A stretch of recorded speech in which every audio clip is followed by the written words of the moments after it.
Good morning everyone. আজকে বুধবার, এখন বাজে সকাল 6টা। আমি ঘুম থেকে উঠে গেছি রোজগার মতো। আবার একটা নতুন ব্লগ নিয়ে তোমাদের কাছে চলে এসেছি। দেখা যাক সারাটা দিন কিভাবে কাটাই। এখন আপাতত ছেলেকে তুলবো, গিয়ে ছেলের টিফিন গোছাবো, বরের টিফিন গোছাবো, তারপর ছেলেকে তুলে স্কুলের জন্য রেডি করব, তারপর ছেলে নিয়ে বেরিয়ে পড়বো। সকালে একটু ছাদে এলাম, ওয়েদারটা ভীষণ সুন্দর। রাতে বৃষ্টি হয়েছে, জানতাম না রাতে বৃষ্টি হয়েছে, জানলা বন্ধ থাকলে কিছু বোঝা যায় না। তো দেখো দারুণ লাগছে, এখান থেকে নামতেই ইচ্ছা করছে না।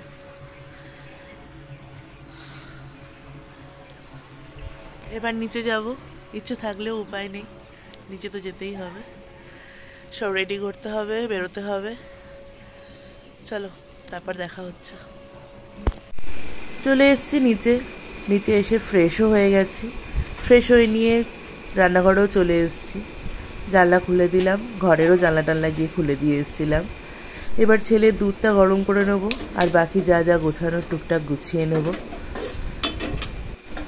ছেলে স্কুল থেকে কালকে আলু আর পেঁয়াজ নিয়ে যেতে বলেছিল। ওদের একটা প্রজেক্ট আছে, নিডি পিপলদের দান করায় ওদের স্টুডেন্টদের দিয়ে, তো সেটারই জন্য গুছিয়ে নিতে হয়েছিল।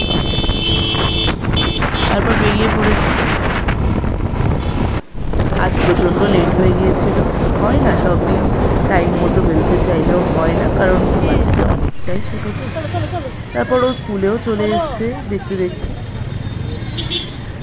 ঘুমাতে আসছিল, যার জন্য ঠিকঠাক হাঁটতে পারছে না, টলছে। একদম 11th আওয়ারে এসেছি, স্কুলের গেট প্রায় বন্ধ হবে সেই টাইমে আমি ছেলে ঢুকিয়েছি। আজকে প্রচণ্ড লেট হয়ে গেছে। এরকম লেট কোনোদিন মানে হয় না খুব একটা। আর ওর স্কুল এই বিষয়ে ভীষণ টাফ, একদম লেট হলে একদম ঢুকতেই দেয় না। তো ওর আই কার্ডটা আমি ওর গলায় দিতে ভুলে গেছিলাম, তার জন্য আমি ঢুকে আবার আই কার্ডটা গলায় দিয়ে দিচ্ছি। তারপর ও স্কুলে ঢুকে গেল, আর আমি বরের সাথে বেরিয়ে এলাম। এই কাকুর দোকানে আমরা প্রায়ই চা খাই, খুব ভালো। তারপরে কিছুক্ষণ পর বর চলে যাওয়ার পর মেঘনা আর অপর্ণার সাথে বেরিয়েছিলাম কেনাকাটা করতে একটু। সামনে পুজো, আমাদের তো কেনাকাটা শেষই হচ্ছে না, প্রায় রোজ দিনই আমরা কেনাকাটা করতে বেরোচ্ছি। অনেক জামা কাপড় কেনা হয়েছিল, তারপর ওদেরকে দেওয়া হচ্ছিল এগুলো, আর ওরা ভীষণ মজা করছিল।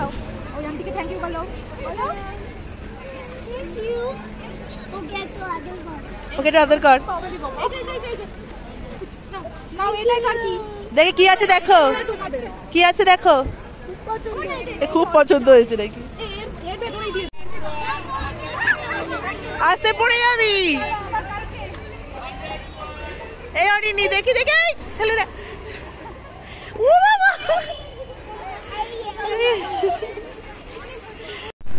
তারপর ট্রেন ধরে সোনারপুর স্টেশনে চলেও এসেছি। ও রোজই এসে এখানে একটু বসে তারপর আসে।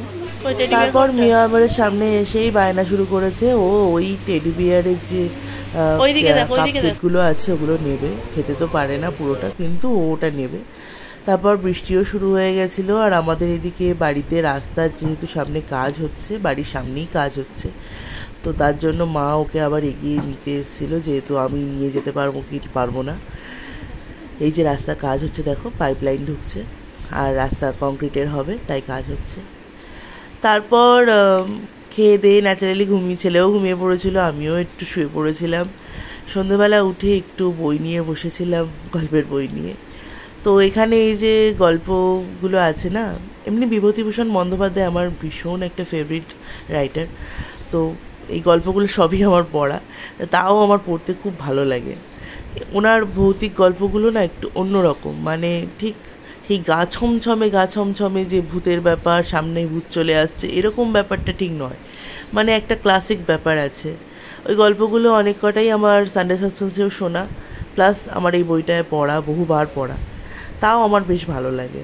আমার একটু ডিটেকটিভ গল্প, একটু থ্রিলিং গল্প খুব ভালো লাগে, সিনেমাতেও ওইগুলোই ভালো লাগে, আর এই গল্পগুলো পড়তেও আমার ভীষণ ভালো লাগে, যার জন্য এই বইটা আমি খুব পড়েছি, খুব। আমার পছন্দের গল্পগুলো আমি বারবার পড়তেও ক্লান্ত বোধ করি না, আমি যতবারই পড়ি ততবারই আমার নতুন লাগে, আমার খুব ভালো লাগে। আর আগে প্রচুর বই পড়ার অভ্যেস ছিল, গল্পের বই পড়ার প্রচুর অভ্যেস ছিল, কিন্তু এখন সময়ের সঙ্গে সঙ্গে যত বয়স হচ্ছে তত দেখছি আস্তে আস্তে অনীহা চলে আসছে। একটা গল্প একভাবে বসে পুরো শেষ করে উঠতে পারছি না। তো আমি নতুন একটা চিন্তাভাবনা নিয়েছি যে এখন একবারে বসে একটা গল্প পুরো শেষ করেই উঠবো। তো এবারে ছেলেকে নিয়ে একটু বসে গেছিলাম পড়াতে, সন্ধ্যেবেলা খাইয়ে দাইয়ে নিয়ে তারপর ওকে পড়াতে বসিয়েছিলাম। প্রতিদিনই সন্ধ্যাবেলা মোটামুটি 1 ঘন্টা করে আমি নিয়ে বসানোর চেষ্টা করি, আরও বসে। যেদিনকে ব্যাগরা সেদিনকে প্রচণ্ড বিগড়ে যায়, একদমই বসাতে পারি না, কিন্তু যেদিনকে বসে, যেমন আজকে কোনো ঝামেলাঝাটি করেনি, যা যা কাজ দিয়েছি করে নিয়েছে, যা যা পড়িয়েছি পড়েও নিয়েছে।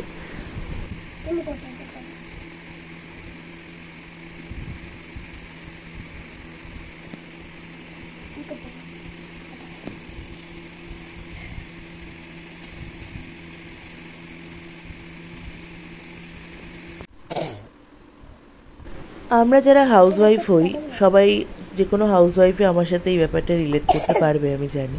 তাদের লাইফে আলাদা করে না কোনো ডেলি ব্লগে আলাদা করে দেখানোর মতো কিছু থাকে না, কারণ প্রত্যেকটা দিনই মোটামুটি সমানই যায়, সানডে আর স্যাটারডে বাদে।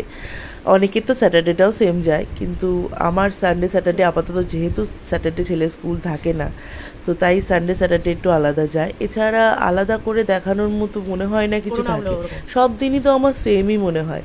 বাই চান্স এক একদিন এক একটা কিছুটা ঘটনা ঘটে যেতে পারে, সেটা আলাদা জিনিস, কিন্তু মানে সেরকমভাবে কিছু থাকে না দেখানোর মতো। তাই ডেলি ব্লগ করতে গিয়েও ভাবি কি আর নতুন দেখাবো, সেই তো রান্না করা, সেই ছেলে পড়ানো, সেই ছেলেকে নিয়ে স্কুলে যাওয়া, জীবনটা ছেলেকেন্দ্রিক হয়ে গেছে। আর আমি খুব এনজয় করি ব্যাপারটা, কারণ আমার খুব ভালো লাগে।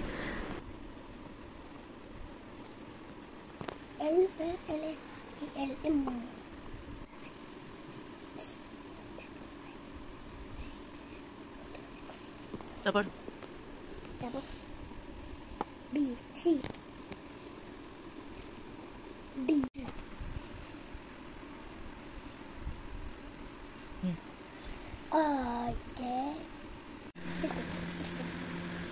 যখন ছেলে হয়নি তখন প্রচুর ঘুরতে যেতাম। আমার হাজব্যান্ড যদি বাড়ি ফিরতো রাতে অফিস থেকে, তারপরেও আমি হাজব্যান্ডকে বলতাম চলো কোথাও ঘুরে আসি। তো টুকটাক সামনে বাজারটুকু ঘুরে আসতাম, কি একটু বাইকে করে এদিক ওদিক ঘুরে আসতাম 1 ঘন্টার মতো এরকম। তো তারপর ছেলে হলো, আমার এখনও মনে আছে ছেলে হওয়ার পর যখন একদম বেরোতে পারতাম না, যেহেতু আমার সিজার হয়েছিল, তো 1 মাস 1.5 মাস মতো আমি যে বেরোতে পারিনি, তো আমার যেন দম বন্ধ হয়ে যেত। তো তারপরেও বেরিয়েছি, হাজব্যান্ড নিয়ে বেরোতো টুকটুক করে। তো এখন সেই ব্যাপারটা ভাবলে মনে হয় যে আমি কতটা বদলে গেছি। এখন যখন হাজব্যান্ড বাড়ি ফিরে এসে বলে চল একটু ঘুরে আসি, আমার সত্যিই আর ভালো লাগে না। ধুর, কে আর যাচ্ছে, সারাটা দিন এত হেক্টিক যায়।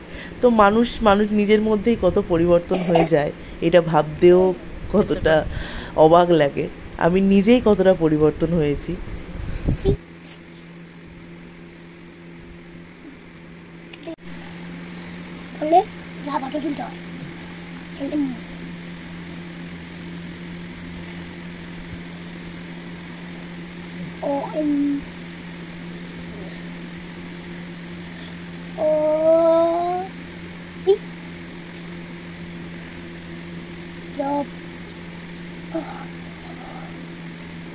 কিউবে টানাটা নুনি, কিউবে টানাটা নুনি।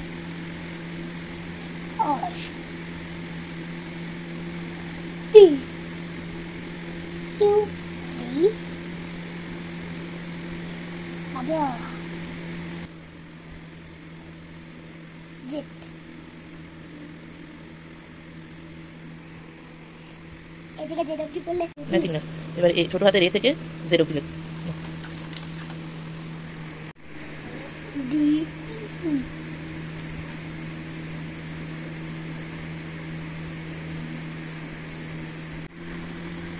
রাইট হ্যান্ড দিয়ে লেখো। আচ্ছা ওটা খাও, ওটা খাও, ওটা খাও।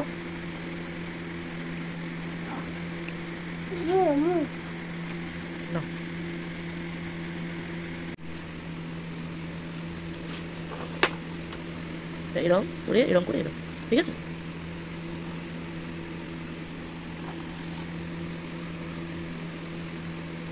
এখানে 1 থেকে 30 এখান থেকে শুরু করবে 1111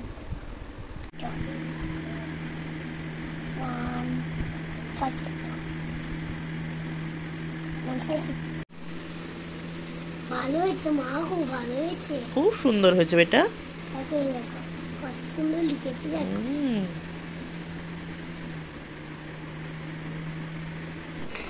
ছেলের পড়া কমপ্লিট করলাম, তারপর এলাম রান্নাঘরে। মটর সিদ্ধ করতে দিয়েই গেছিলাম একটু আগে, আর মটর সিদ্ধও হয়ে গেছে। আজ রাতের মেনু হচ্ছে ঘুগনি আর রুটি। তো মা এখানে দেখলাম আমি যখন পড়াচ্ছিলাম ছেলেকে সব আদা রসুন পেঁয়াজ টমেটো আলু সব কেটে কুটে রেডি করে রেখেছে, আর আমি এসছি এবারে রান্নাটা করব।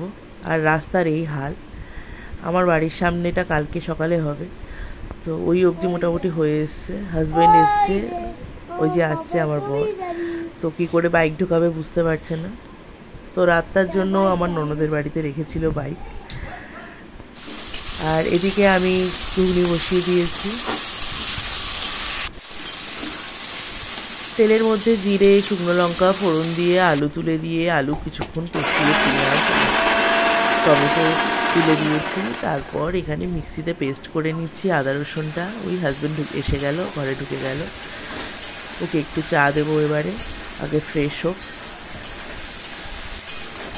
আর প্রচণ্ড গরম পড়েছে, রান্নাঘরে যেন আমি থাকতে পারছি না একদম। তারপর আদা রসুন বাটা আর রেগুলারের যে নুন হলুদ জিরে গুঁড়ো ধনে গুঁড়ো এইসব যে মশলাগুলো, সেই মশলাগুলো দিয়ে একটু কষিয়ে নিয়েছি।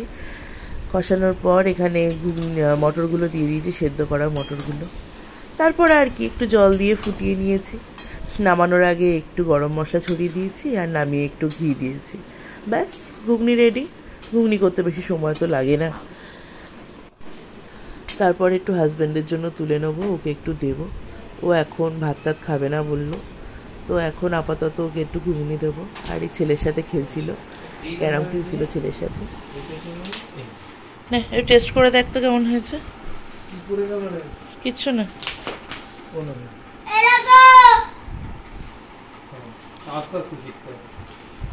টেস্ট করে বল কেমন হয়েছে।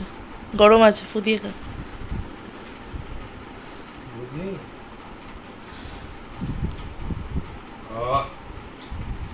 ভালো হয়েছে, ভালো হয়েছে তো। ওই ঘুগনি খাবি?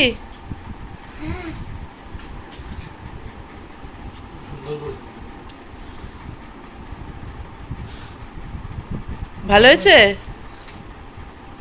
কেমন হয়েছে? দাঁড়া বন্ধ করে দেন, গেটটা বন্ধ করে। টেব্বি খেতে হয়েছিল, তারপরে এসে আটা ময়দা এগুলো মেখে নিয়েছি। আমার দেওর ময়দা রুটি খায়, আর আমরা সবাই আটা রুটি খাই, তো বেলেও নিয়েছি এদিকে। আর মা সেঁকে নিচ্ছিল রুটিগুলো।